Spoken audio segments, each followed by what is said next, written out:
सुप्रभात सज्जन श्रोते हो. आजच्या निरूपणामध्ये आपणा सर्वांचे सहर्ष स्वागत करतो. निरूपणाचं शीर्षक आहे मैत्री व सत्संग. मैत्री व सत्संग.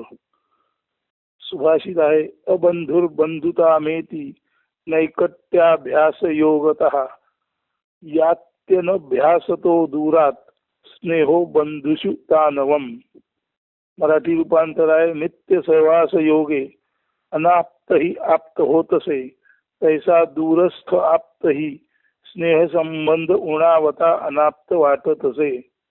म्हणजे नेहमीच्या सहवासामुळे जो नातेवाईक नाही तोही नातेवाईक होतो आणि दूरचा नातेवाईक सुद्धा म्हणजे आपल्यापासून दूर राहणारा नातेवाईक सुद्धा स्नेह संबंधामध्ये उणीव आल्यामुळे तो अनात्म वाटतो, म्हणजे आपल्या नात्यातला वाटत नाही. म्हणून नित्य सहवास योगे अनाप्तही आप्त होतसे तैसा दूरस्थ आप्तही स्नेह संबंध उणावता अनाप्त वाटतसे.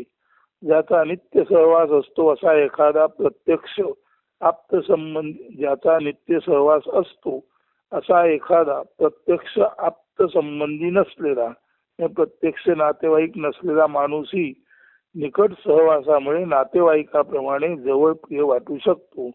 तर जन्मजात आप्त नातेवाईक असूनही जो दूर अंतरावर दूर देशी राहतो असा कोणी परक्याप्रमाणे वाटू शकतो. येथे निकट सहवासे प्रेम उपजे, दूरस्थ असता प्रेम आत्मीयता लोपे न राहे. येथे जवळच्या सहवासामुळे प्रेमाची निर्मिती होते आणि दूर असता प्रेम किंवा आत्मीयता जे जन्मजात असते तेवढे राहत नाही, त्या प्रेम आत्मीयतेमध्ये लोप होतो असे म्हटलेलं आहे. म्हणून असा सहवास जवळीक असणे वा नसणे व त्यानुसार प्रेमाची स्नेहाची उपज वा उणीव निर्माण होणे वाढणे किंवा त्यामध्ये ओहोटी घट निर्माण होणे याबाबत भाष्य केलेलं आहे. म्हणून जर सहवास असेल तर प्रेमाची स्नेहाची उपज आणि वाढ होते, आणि सहवास नसेल दूर असेल तर जन्मजात नातेवाईक असून सुद्धा प्रेमाची स्नेहाची उपज व्हायच्या अगोदरच प्रेम आणि सहवास याच्यामध्ये घट किंवा आपण ज्याला म्हणतो ओहोटी दिसू लागते. सारांश, सहवासावर प्रेम असणे नसणे आणि दूर असताना सहवास नसताना प्रेमाची उणीव असा या संपूर्ण सुभाषिताचा सारांशाने अर्थ आहे. आता यामध्ये विस्तार करताना आपण पुढे जाऊया. बऱ्याच वेळा आपण अनेकांकडून ऐकतो, खरा तर तो माझा नातेवाईक सगा सोयरा नसून मित्र आहे, मात्र तरीही त्याचे माझे संबंध नातेवाईकांपेक्षाही अधिक दृढ घट्ट आहेत. अशा तऱ्हेचे उद्गार सहवासाने प्रेम दृढ होते, तर दूरवासाने म्हणजे दूर राहण्याने प्रेमाला गळती ओहोटी लागते हेच सूचित करतात. थोडे अधिक खोलात गेल्यावर असेही दिसून येते की नातेवाईकांच्या गराड्यात सान्निध्यात असूनही म्हणावे तितके प्रेम आत्मीयता त्यांच्याबाबत वाटत नाही. उलट पक्ष एखादा मित्र जो घरातला नाही पण आपल्या गाव शहरातला आहे, तसेच विद्यार्थी दशेपासून आपल्या सोबत अभ्यास खेळ म्हणजे क्रीडा सहलीला जाणे वगैरे नित्याच्या घडामोडीत आपल्या सोबत आहे, असा कोणी आपणाला आपल्या कुटुंबियांपेक्षाही अधिक प्रिय असतो किंवा वाटतो. येथे सहवास आणि आवडीनिवडीतील समानता हा एकत्रित घटक प्रिय अप्रियतेचा निकष असतो. येथे सहवास तर आहेच, मित्र आहे त्यामुळे, परंतु येथे सहवास आणि आवडीनिवडीतील समानता हा एकत्रित घटक प्रिय अप्रियतेचा निकष असतो. म्हणजे प्रियता किंवा प्रेम एक, सहवास नजीक असणे वा दूर असणे, आणि दोन, समान आवडीनिवडी या दोन घटकांवर प्रामुख्याने अवलंबून असतात. म्हणून प्रेम हे सहवास आणि समान आवडीनिवडी म्हणजे समानशीलत्व या दोन एकत्रित घटकांवरती प्रेमाचं कमी जास्त असणं अवलंबून असतं. त्यासाठी जन्मजात नातेसंबंध असणे आवश्यक असतेच असे नाही. म्हणून ऐका, सहवास नजीकता ऐसी समान स्वभावशीलता याने प्रेम आत्मीयता वाढे, न पुरे प्रेमा केवळ आप्तता. प्रेमाला केवळ आप्तता नाते संबंध पुरेसे नाहीत, तर प्रेमासाठी सहवासाची नजीकता लागतेच, पण त्याहूनही अधिक समानशील स्वभाव म्हणजे सारख्या आवडी निवडीची गरज असते. केवळ नाते संबंध प्रेमाला पुरेसे नसतात, म्हणून सहवास नजीकता तैसी समान स्वभावशीलता याने प्रेम आत्मीयता वाढे, न पुरे केवळ आप्तता. सहवासाने जवळीक असणे किंवा एकमेकाजवळ असणे आणि स्वभावाने आवड निवडीच्या पातळीला एक असणे अशा तऱ्हेची सहवास नजीकता आणि समान स्वभावशीलता यामुळेच प्रेम संबंध अधिक दृढ होतात, आत्मीयता वाढते. केवळ न पुरे प्रेमा केवळ आप्तता. केवळ नाते संबंध प्रेमाला पुरेसे नसतात, म्हणून सहवास नजीकता तैसी समान स्वभावशीलता याने प्रेम आत्मीयता वाढे, न पुरे प्रेमा केवळ आप्तता. आप्तता म्हणजे नाते संबंध. नजीकता किंवा सहवास आणि स्वभाव साधर्म्यता यानेच खरे तर प्रेम आत्मीयता यात वाढवते.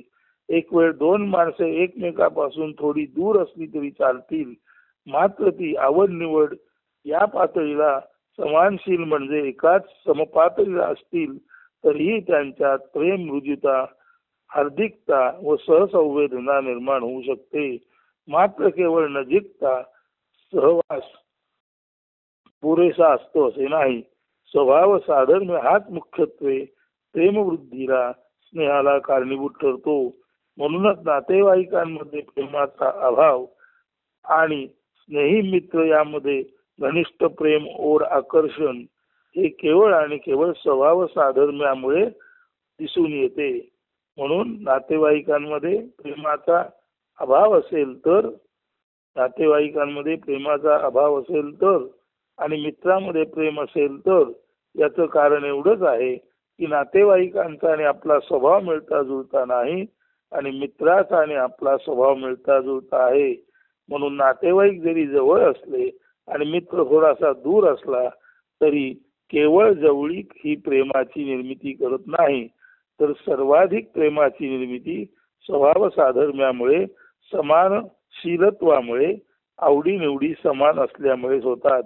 या कारणाने नातेवाईकांमध्ये बऱ्याच वेळा प्रेमाचा अभाव असतो आणि स्नेही मित्र ते थोडेसे आपल्यापासून दूर असू शकतील, त्यांच्यामध्ये घनिष्ठ प्रेम, ओढ, आकर्षण निर्माण झालेले दिसते. याचं मुख्य कारण स्वभाव साधर्म्य म्हणजे समानशीलता.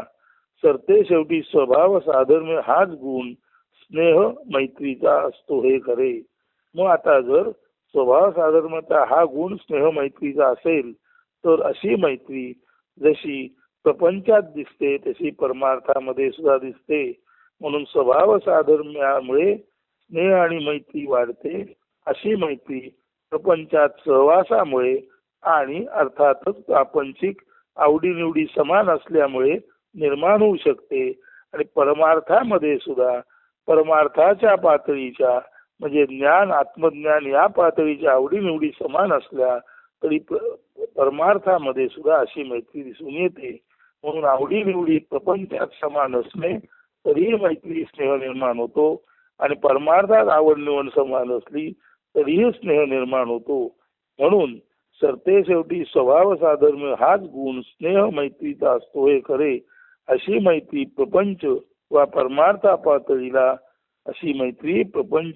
परमार्थ पातळीला कुठेही असू शकते.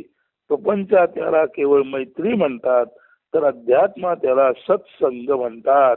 म्हणून लक्षात घ्या, समानशीलतेमुळे प्रपंचात मैत्री होते, तशीच आध्यात्मिक आवड निवड, आत्मज्ञान, ओहमचा शोध अभ्यास या समान गुणामुळे अध्यात्मामध्ये सुद्धा मैत्री निर्माण होते.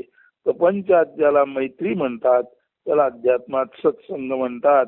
आणि या आध्यात्मिक मैत्रीच्या अनुषंगानेच भूता परस्परे जडो मैत्र जीवांचे म्हणजे सर्व प्राणी मात्रांमध्ये मित्र भावना म्हणजे आध्यात्मिक प्रेम निर्माण हो. आणि आध्यात्मिक प्रेम म्हणजे दुसरे तिसरे काही नसून आध्यात्मिक प्रेम हे वैश्विक प्रेम असते, ते ब्रह्माचे प्रेम असते, तिथे भेदाभेद रहितता असते आणि तिथे केवळ आणि केवळ निस्वार्थी प्रेम असते.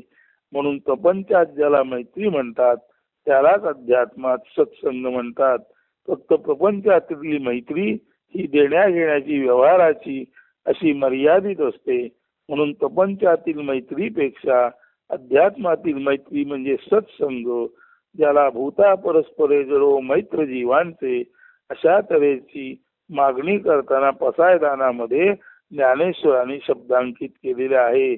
जेव्हा ज्ञानेश्वर पसायदानात म्हणतात भूता परस्परे जडो मैत्र जीवांचे, तेव्हा त्यांना असं अभिप्रेत आहे सर्व मानवांमध्ये वैश्विकतेचा उगम व्हावा, सर्व मानवांमध्ये भेदाभेद विरहित जीवन जगण्याचं प्रेम निर्माण व्हावं, समदृष्टी आणि समवर्तन याद्वारे सर्वांनी जगावं.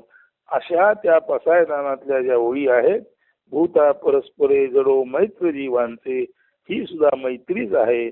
परंतु अध्यात्मातली मैत्री म्हणजे सत्संग आणि प्रपंचातील मैत्री म्हणजे सांसारिक मैत्री. तिथे सर्वसाधारण देण्या घेण्याचा मर्यादित व्यवहारच असतो.